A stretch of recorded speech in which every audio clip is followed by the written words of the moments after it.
Hello বন্ধুরা, তো চলে এসেছি তাজ কিচেনে। আর আজকে বানিয়ে দেখাবো মটরশুঁটির পরোটা।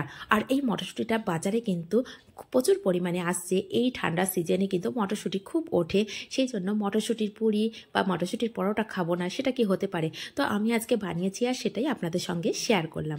তাহলে স্কিপ না করে কিন্তু পুরোটা দেখার অনুরোধ রইল। আর যারা আমার চ্যানেলে নতুন বন্ধু তাদের কাছে অনুরোধ রইল, প্লিজ চ্যানেলটিকে সাবস্ক্রাইব করে পাশে থাকা বেল আইকনটি প্রেস করে রাখবেন, যাতে করে আমার নিত্য নতুন রেসিপিগুলো সবার আগে আপনাদের কাছে পৌঁছে যায়। আর এটা এতটাই সহজভাবে বানিয়ে নেওয়া যায় আর খেতে ভীষণ টেস্টি হয়। তাহলে স্কিপ না করে পুরোটা দেখতে থাকুন কিভাবে বানিয়েছি। তো এই পরোটাটা বানানোর জন্য এখানে আমি 300 গ্রাম ময়দা ব্যবহার করেছি। এখানে আপনারা চাইলে হাফ ময়দা হাফ আটাও নিতে পারেন। তো আমার কাছে পরোটা বা লুচি এগুলো ময়দা দিয়েই ভীষণ টেস্ট লাগে, সেজন্য আমি বেশি চেষ্টা করি শুধু ময়দা দিয়েই বানানোর। আর এর মধ্যে দিয়ে দিলাম স্বাদ অনুযায়ী লবণ, দিয়ে দিলাম রিফাইন্ড অয়েল। তো এই উপকরণ কটা খুব ভালো করে একটু মিশিয়ে নেব। ভালো করে মিশিয়ে নেওয়ার পরে রুম টেম্পারেচারে থাকা জল দিয়েই আমি এখানে অল্প অল্প জল দিয়ে একটি ডো রেডি করে নেব। আর জলটা অল্প অল্প দিয়েই ডোটা রেডি করতে হবে, একবারে কিন্তু বেশি জল দেব না, তাহলে কিন্তু অনেক সময় নরম হয়ে যায়, সেক্ষেত্রে পরোটা খেতে অত টেস্ট লাগে না বা খাস্তা ভাবটাও কিন্তু আসে না। সেই জন্য অল্প অল্প জল দিয়ে একটি ডো রেডি করে নেব। আর এই ডোটা রেডি করার সময় খেয়াল রাখতে হবে এটা কিন্তু খুব যেন শক্ত না হয়, একদম নরম করব না কিন্তু শক্তও করব না। তো দেখুন এখন আমি হাত দিয়ে দেখিয়ে দিচ্ছি কেমন করেছি ডো। তো এখন কিন্তু অনেকটাই নরম। তো যদি আমি এখন রেখে দিই 10 থেকে 15 মিনিট সেট হওয়ার জন্য, আরও নরম হয়ে যাবে। তো এখানে আমি কয়েক ফোঁটা তেল নিয়ে এইভাবে ডোয়ের মধ্যে লাগিয়ে দিলাম, দিয়ে এটাকে ঢাকা দিয়ে আমি রেখে দেব যতক্ষণ আমি পুরটা রেডি করব। তো এটাকে সাইড করে রেখে দিচ্ছি। এদিকে একটি কড়া বসিয়ে দিয়েছি গ্যাসের উপরে, আর ফ্লেমটাকে একদম লো করে রেখেছি। এখানে দিয়ে দিলাম 1 চামচ তেল, দিয়ে দিলাম জিরে হাফ চামচ, ধনে হাফ চামচ, হিং, আর নিয়েছি রসুন আর কাঁচা লঙ্কা। লঙ্কাটা আপনারা পরিমাণ বুঝে দেবেন, যদি বাচ্চা খায় সেক্ষেত্রে পরিমাণটা কম বেশি করে নিতে পারেন। আর এখানে চাইলে আদা ব্যবহার করতে পারেন। যদি কেউ রসুন না খেতে চান সেক্ষেত্রে রসুনটা স্কিপ করে আদার পরিমাণটা একটু বেশি দিয়ে দিতে পারেন।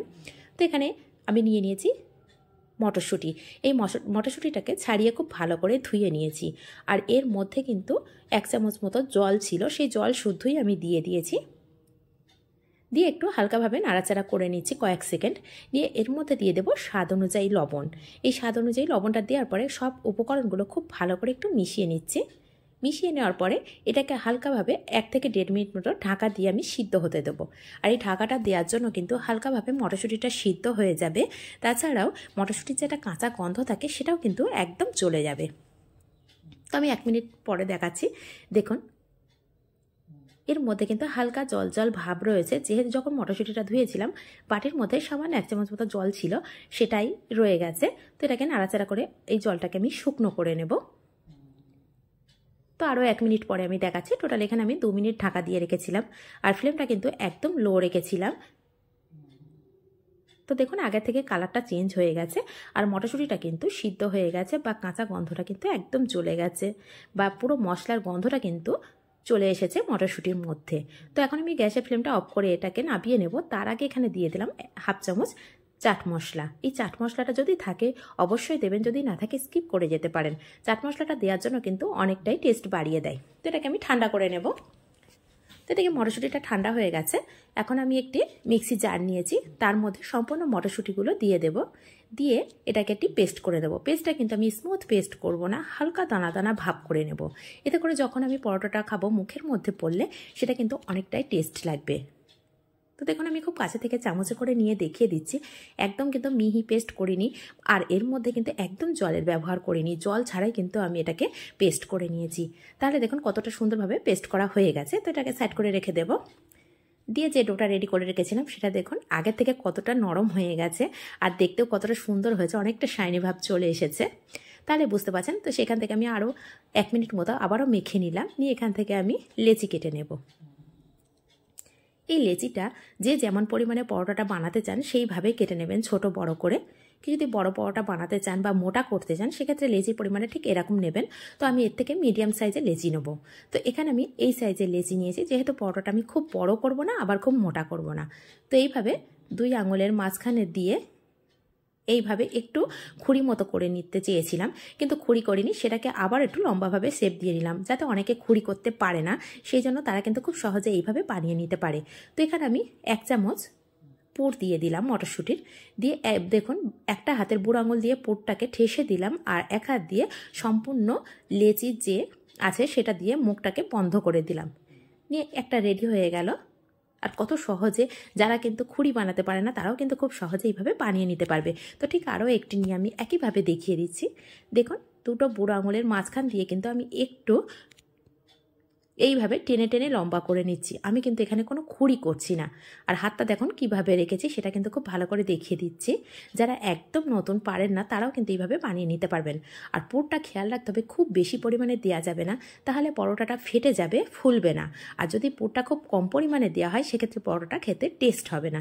সেই জন্য পরিমাণটা একটু বুঝে দিতে হবে, যেন খুব বেশিও না হয় আবার একদম কমও না হয়। এখান থেকে একটি লেচি নিয়ে নিয়েছি, সেটাকে বেলে নেব। তার উপরে দিয়ে দিলাম সামান্য একটু তেল।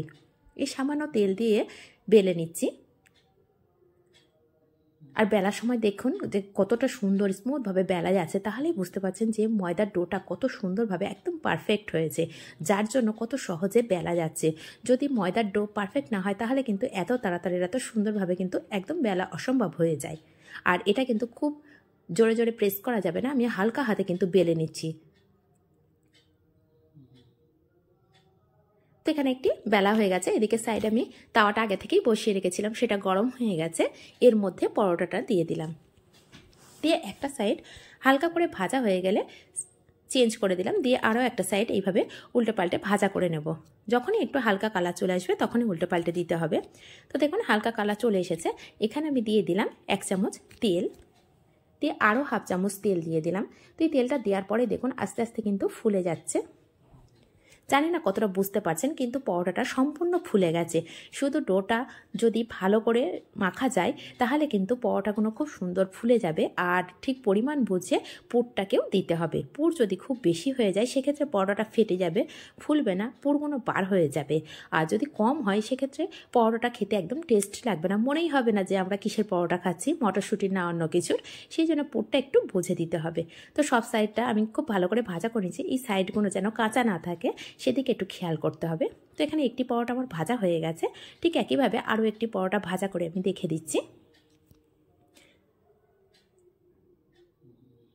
তো দেখুন ঠিক একইভাবে আমি হালকা করে একটা সাইড ভাজা করে নিয়ে আবার উল্টে পাল্টে আরও একটা সাইড ভাজা করে নিচ্ছি। নিয়ে ঠিক একইভাবে আবারও 1 চামচ তেল দিয়ে নিলাম, দিয়ে এখানে তেলটা একটু কম মনে হচ্ছে সেই জন্য আরও হাফ চামচ আমি এখানে তেল দেবো। আর খুন্তিটা কিন্তু উপরে রেখেছি যাতে কতটা ফুলবে আপনারা বুঝতে পারেন, সেই জন্যই কিন্তু আমি খুন্তিটা উপরে রেখেছি। দেখুন খুন্তিটা কত উপর দিকে উঠে যাচ্ছে, তাহলেই বুঝতে পারছেন যে কতটা সুন্দর ফুচকার মতো পুরো ফুলে গেছে। তো এইভাবে একবার হলেও বাড়িতে বানিয়ে দেখতে পারেন। আর এই কষ্ট করে যে রেসিপিগুলো বানাচ্ছি অবশ্যই যদি ভালো লাগে, একটু আপনাদের ভালো লেগে থাকে তাহলে লাইক করবেন, শেয়ার করবেন। আর নিত্য নতুন রেসিপি পেতে প্লিজ চ্যানেলটিকে সাবস্ক্রাইব করে পাশে থাকা বেল আইকনটি প্রেস করে রাখবেন। তো দেখুন পরোটাগুলো আমার ভাজা করা নেওয়া হয়ে গেছে। আর এখান থেকে একটু আমি মাঝখান দিয়ে ছিঁড়ে দেখিয়ে দেবো যে কতটা ভালো ফুলেছে আর পুরটা সব দিকে কেমন সুন্দরভাবে ছড়িয়ে গিয়েছে দেখুন।